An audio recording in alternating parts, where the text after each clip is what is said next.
Y la geografía, tal y como dijimos ya en una ocasión, dice Kaplan, que es la precuela de la historia. Entonces, pues el presente continúa siendo pues una cámara de resonancia de esa geografía y de esa historia. Es un recordatorio de las materias pendientes y no resueltas, básicamente. Y en ese sentido resulta pues muy revelador la relación de la colisión de poderes occidentales contra China en el mar de China Meridional. No se me asusten, hoy no voy a hablar del choque en China Meridional. Eso merece un directo único, porque si no sería demasiado. Y pues esta cuestión hunde sus raíces, como hemos visto en el directo que dedicamos a Mahan, pues en esas tres teorías imperiales. Hay un vídeo que se llama así, Teorías Imperiales del Poder Naval. Pues una de esas tres, la que luego utilizaron los anglosajones y que Groucho la planteó contra la idea del imperio naval, del poder naval hispano-luso, pues es la que ha primado durante mucho tiempo y desafió a ese imperio luso-hispano. Pero ya desde el siglo XV se dio en Europa un interés creciente por las expediciones marítimas con el desarrollo de la tecnología naval, y los siglos XV y XVI se llaman, como todos sabemos, los siglos de los descubrimientos. Y siempre, desde una óptica europea, obviamente, y siempre los barcos castellanos y los barcos portugueses primero, los ingleses, franceses, holandeses, suecos y hasta lituanos después, se lanzaron pues a conocer el globo y a descubrir el mundo. Pero hubo otros estados también con grandes navegantes que fueron conocidos en continentes muy lejanos a los de su origen, incluso en Europa. China, India, los musulmanes o Srivijaya son algunos de ellos. Y a principios del siglo XV, al mismo tiempo que los portugueses intentan circunnavegar África para llegar a Asia y a las especias, pues otro país también se lanzó a la conquista comercial del Océano Índico y del este africano. Y ese país fue China, con la gran figura de su almirante Zheng He, que para quien no lo sepa, eres un individuo muy curioso porque no solamente era chino, sino que también era un eunuco y también era musulmán, no era confuciano.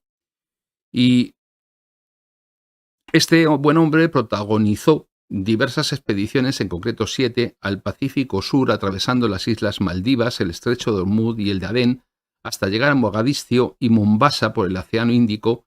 Y además de marino, pues fue militar y diplomático de la corte del emperador Zhu, que es el tercero de la dinastía Ming, que reconoció sus capacidades otorgándole el apellido con el que es conocido, Zheng.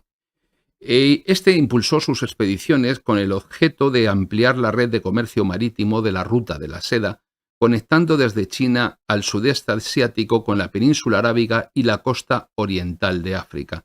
Si ustedes se dan cuenta, les estoy hablando de la China del siglo XV, no sea que alguien se vaya a confundir y piensen que estoy hablando de la China de ahora, pero si lo observan, el propósito es idéntico.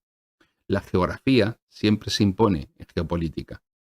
Y en nuestro tiempo la historia se repite de alguna manera, como les estoy diciendo, aunque no hay que olvidar una frase que me encanta, que dice Marx en el párrafo con el que da inicio al 18 de Brumario y Luis Bonaparte, que dice, Hegel dice en alguna parte que todos los grandes hechos y personajes de la historia universal aparecen, como si dijéramos, dos veces. Pero se olvidó de agregar una vez como tragedia y la otra como farsa. Y tomando en consideración esta cita de Marx aludiendo a Hegel, pues la verdad es que aún está por descubrir si en la actualidad asistimos a la repetición de la historia como tragedia o como farsa. En todo caso, el mítico almirante chino, que fue el comandante de la armada más grande que ha conocido el mundo hasta la Primera Guerra Mundial, otro detalle que tendemos a olvidar, pues no fue un conquistador, sino que fue un hombre de comercio que estaba a cargo de una flota que superó a la europea de aquel entonces en cantidad de buques, en calidad de la construcción y también en alcance geográfico. Las embarcaciones de la época temprana de la dinastía Ming, pues además de ser superiores en lo técnico con respecto a la de Europa medieval, pues estaban al servicio de un universo de intercambio cultural y económico, cuya estabilidad y armonía pues fue desplazada primero y destruida profundamente después por los navegantes occidentales, quedando la fama del chino para la historia pues por sus 7 expediciones navales que realizó entre 1405 y 1433, que algunos identifican de forma legendaria, obviamente, con los viajes de Simbad el marino, cuyas contribuciones fueron clave para comprender la avanzada la avanzada historia de la cartografía china, de la que este mapa es un que tienen en imagen, pues es un ejemplo. Y las expediciones de Zheng comenzaron en Nankín, explorando el sudeste asiático, Indonesia, Ceilán, la India, el Golfo Pérsico, la península arábiga, el este de África hasta el canal de Mozambique, visitando 37 países. Una hazaña ignorada actualmente en Occidente, salvo muy raras excepciones. Con estos viajes, China proyectó su poder y su riqueza, controlando las principales rutas comerciales marítimas de la región, y estos viajes se produjeron, produjeron entre los distintos países, esos 37 territorios, un importante intercambio diplomático, comercial y cultural. Pero a pesar de contribuir a demostrar la capacidad organizativa y el poder tecnológico chino del momento, pues nunca se produjeron anexiones territoriales por parte de China, probablemente debido a la falta de tradición colonialista que la China imperial de los Ming tenía. No tenían esa mentalidad que luego se apoderará quizás con una raíz bíblica, de que todo esto que tú ves es tuyo y por lo tanto puedes hacer lo que te dé la gana. Bueno, los 7 viajes de Zheng elevaron el imperio como a la primera potencia económica mundial en el siglo XV, y a la muerte del almirante, pues los confucionistas, que le tenían fichadísimo porque era musulmán, pues impusieron de nuevo su visión del mundo, que era aislacionista, se cargaron hasta los mapas de los barcos, destruyeron los astilleros, consideraron que fuera de China no había nada que mereciera la pena y a partir de ahí dijeron: verdes las han segado. No queremos volver a saber nada de todo esto. En este momento, lo normal es que, como llevo hablando aproximadamente 4 minutos y medio de este tema, la mayor parte de las personas que se pongan a ver el vídeo desconectarán directamente, sin mayor problema. ¿Por qué? Pues porque no le interesa a nadie. Esa es la realidad. Sin embargo, conocer esto nos permite entender de dónde venimos. Hago un inciso entre lo que voy a seguir diciendo y lo que acabo de decir para que las personas que viven, han nacido en países que en algún momento fueron territorios dominados por potencias europeas, vean la diferencia de mentalidad entre los chinos y los países que han sido territorios europeos en algún momento extraeuropeos. ¿Por qué? Porque mientras unos tienen una mentalidad en la que se refieren a ese periodo con mayor o menor motivo, es indiferente en este momento, como una colonia, fuimos colonia, dejamos de ser colonia, pero mantienen un vínculo con el exterior, China no asume nunca ningún vínculo con nadie por la sencilla razón de que China nunca se ha considerado y ni se ha percibido como colonia, sino que China se ha percibido como humillada, como avergonzada. Y el sentido del honor que en China sigue funcionando, y la historia de las mentalidades en los pueblos, eso es muy importante. Por eso la actitud que tiene China respecto de Occidente nunca va a ser igual, incluso aunque exista una proximidad geográfica, que la que puede tener un país que en algún momento se formó por la intervención occidental. Pongo por caso la comparación entre Australia y China. Hecho este inciso, sigo. Ese barco que está ahí es un barco que lo pueden encontrar, y ahora lo voy a decir, en Nankín, que es una reconstrucción moderna a escala, porque aproximadamente es la mitad del tamaño que tenían los barcos de la flota de Zheng. Bueno, actualmente el impresionante legado del navegante chino pues ha vuelto con fuerza al paisaje político y cultural chino con la apertura de un museo en Nanjing, inaugurado, que no he dicho Nankín, pero me he equivocado, inaugurado en 2005 con motivo de los 600 años de su primer viaje y el estreno en 2009 de una serie de televisión pues, sobre su figura. Una figura que representa el fundamento espiritual del crecimiento de la actual Marina china, a quien le tienen casi, entiéndaseme bien la expresión, como el santo patrón. Una marina, la china, que ha aceptado el reto geopolítico y civilizatorio con Occidente, en el que cada país debe elegir la preservación del propio carácter nacional conforme a sus propios atributos y características, o también puede elegir arrojarse al abismo de un marco mundial globalista, quedando a la deriva en el mismo y sujeto a la voluntad de quienes dirigen ese marco globalista, el mundialismo. Mientras tanto, la política mundial se reconstruye a través de las mismas rutas que trazó Zen, y en el sentido opuesto de Mahan, en muchos sentidos, en lo geográfico y en lo político, y en lo cultural también. Y si la teoría de Mahan fue la base geopolítica para la maduración definitiva del Imperio Usaco, pues es lógico pensar que el deterioro del poder naval anglosajón que teorizó sea también un factor esencial en su desmoronamiento, y precisamente por las mismas razones. Una persona decía, si en un comentario se anticipaba a este directo hablando de China y de si Mahan había tenido influencia en China o no.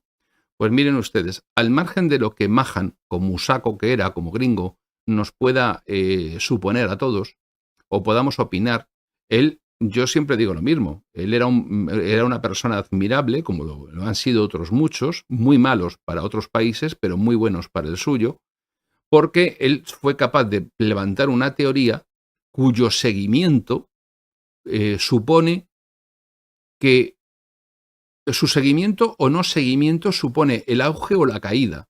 Y veremos ahora cómo, como la mayor parte de lo que voy a decir hoy son datos de carácter práctico, vemos cómo China está implementando de una forma completa, absoluta, todas las teorías de Mahan. Y Estados Unidos, acuérdense ustedes de cuando hablábamos de Paul Kennedy, en el directo de Paul Kennedy, porque piensen que una de las cosas buenas que ya tenemos con todos los directos que hemos hecho es que ya tenemos un bagaje de conocimientos y hemos expuesto un conjunto de ideas muy interesantes. Acuérdense de aquel concepto de origen británico que era el sobrecoste, la sobrecarga imperial. Bien, pues hoy vamos a ver cómo esa sobrecarga imperial de alguna manera ha hecho que Estados Unidos abandone las tesis de Mahan, y que eso esté significando también de alguna manera su declive, y al final del directo de hoy vamos también a ver cómo se está experimentando eso desde los propios Estados Unidos.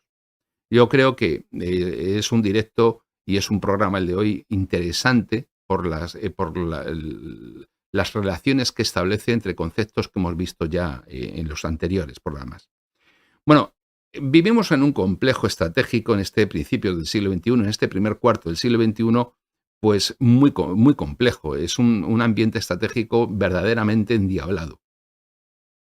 Y sobre todo, lo que nos pasa a todos, si ustedes se dan cuenta, en la mayor parte de los comentarios que se hacen al pie de los directos, hay un denominador común. Yo trato de ver no solamente la pregunta concreta, sino que las une a aquellas que son, hola, saludos desde X país. Bueno, pues eso me da igual. Ya saben además lo que pienso de la gente que dice gloria a la madre patria, Rusia, no sé qué, que me dan ganas de borrarlos del tirón. Los dejo muchas veces, voy a confesar una debilidad por la cuestión del algoritmo, porque ya incluso hay gente que dice que se tiene que suscribir 3 o 4 veces porque se suscriben y no le aparece en el cuadro de suscripciones ni le notifican los vídeos nuevos. Incluso hoy un señor decía que cabe en lo posible, no voy a decir la palabra por aquello de YouTube, pero que cabe en lo posible que hay una especie de baneo de algoritmo que YouTube hace respecto de algunos canales como castigo, por motivos no políticos, sino puramente económicos. Y yo me he llegado a preguntar si la apertura del segundo canal ha podido penalizar por el baneo del algoritmo que ello supone. Bueno, pero al margen ya de eso, este señor me decía, de alguna manera, que ese denominador común que tienen todos los comentarios es la incertidumbre. hay personas que demuestran en un comentario, por ejemplo, que no comprenden la esencia de la geopolítica. Cuando, por ejemplo, te plantean que el poder naval puede ser compensado desde tierra por el uso de misiles, o que desde que existen los misiles el poder naval es irrelevante, pues es evidente que no han entendido nada, ni tan siquiera entienden la esencia de la geopolítica. Pero es lógico. Pero lo cierto es que en todos los comentarios lo que subyace es una incertidumbre, y además una incertidumbre que no tiene una raíz intelectual, tiene una raíz personal. Las personas de distintos países, de distintos lugares, en el canal tenemos a profesionales de materias muy diferentes desde sitios muy distantes, y todos tienen una misma preocupación. ¿Qué va a ser de mí? ¿O qué va a ser de mis hijos? ¿O qué va a ser de mi puesto de trabajo? Es decir, hay un miedo y una sensación de inseguridad generalizada. Y esa inseguridad, esa incertidumbre, es la que está marcando este primer cuarto de siglo. ¿Y por qué? Pues porque se han aventurado a nuestro presente dos cuestiones.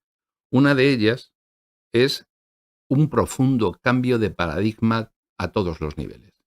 Y el otro, la aparición de la guerra irrestricta, la guerra sin límites. Nuevamente, la guerra sin límites es una presencia real, porque a diferencia de la época de la Guerra Fría, en la que teníamos eh, las guerras proxies y luego la destrucción mutua asegurada con la guerra nuclear, nunca ha sido tan posible una guerra sin límites como en este momento, incluyendo el plano nuclear. Y eso es algo que se traslada a la vida cotidiana de cada uno de nosotros.